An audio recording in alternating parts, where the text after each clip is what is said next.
Nabalita mo na ba? Nagpa-plastic surgery na si Kiri!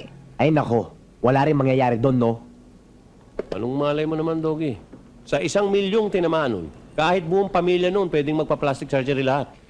Kahit 10 milyon pa ang gastusin nun sa pagpa-plastic surgery ng mukha niya, hindi na magbabago yun! Bahala ka.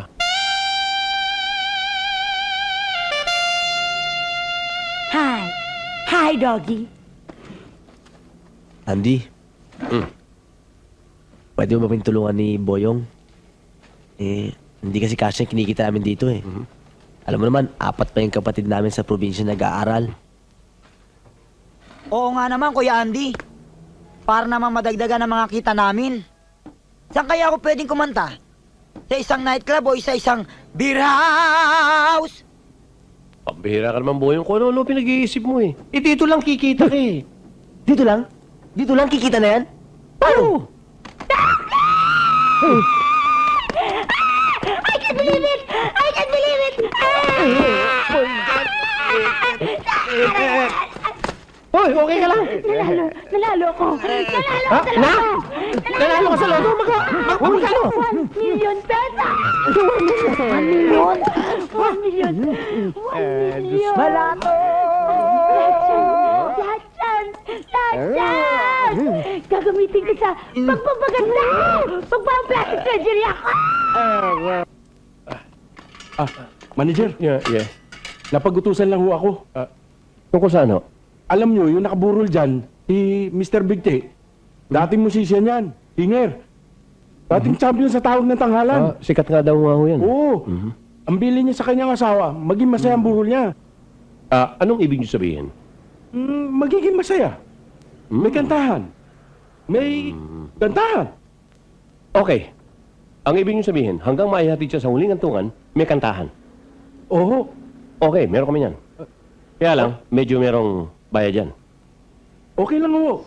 Tol, nabalita mo na ba? Nagpa-plastic surgery na si Kiri! Ay nako, wala rin mangyayari doon, no? Anong malay mo naman, Doggy? Sa 1,000,000 tinamaan nun, kahit buong pamilya nun, pwedeng magpa-plastic surgery lahat. Kahit 10 milyon pa ang gastusin nun sa pagpa-plastic surgery ng mukha niya, hindi na magbabago yun! Bahala ka.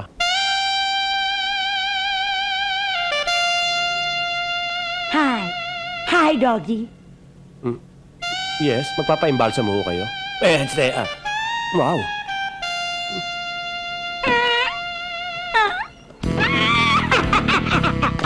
Sabi ko na nga, hindi niyo ako makikilala eh.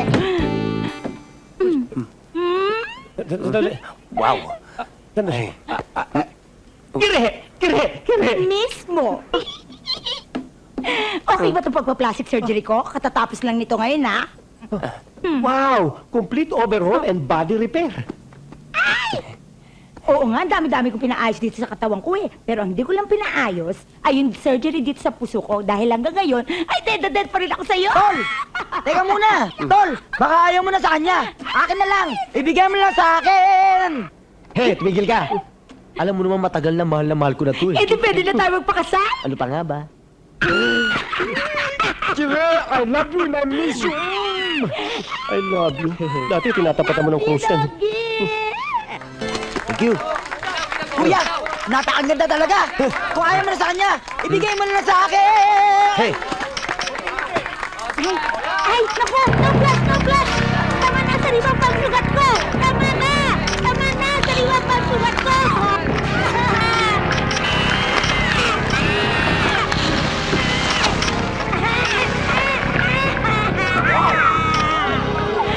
Sabi sa inyo, sariwa pagsugat eh!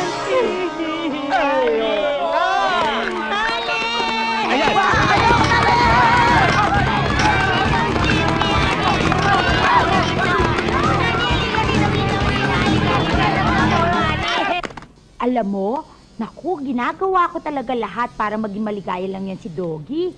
Aba, pinagluluto ko pa yan. Para syempre naman, ma-inlove siya sa akin, hindi ba? Oh, Hoy, anong ginagawa mo rito?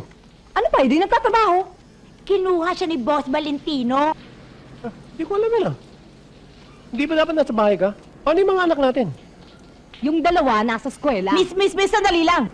Mukha yatang mas maitim ang eyeshadow nitong isa kong mata. Eh, yung dalawa pa. Nasa bahay. Eh, sino kasama? Miss, talagang mas maitim ang eyeshadow nitong isa kong mata. Walang kasama. Eh, bakit ba naisip mong pumasok dito? Dahil pwede akong beautician at marunong ako mag-makeup. At ang mga min-makeupan ko ay mga taong buhay, hindi katulad mo, mga patay. Ano ba, miss? Hindi mo ba ako naririnig? Talagang mas makapal ang eyeshadow nitong isa kong mata.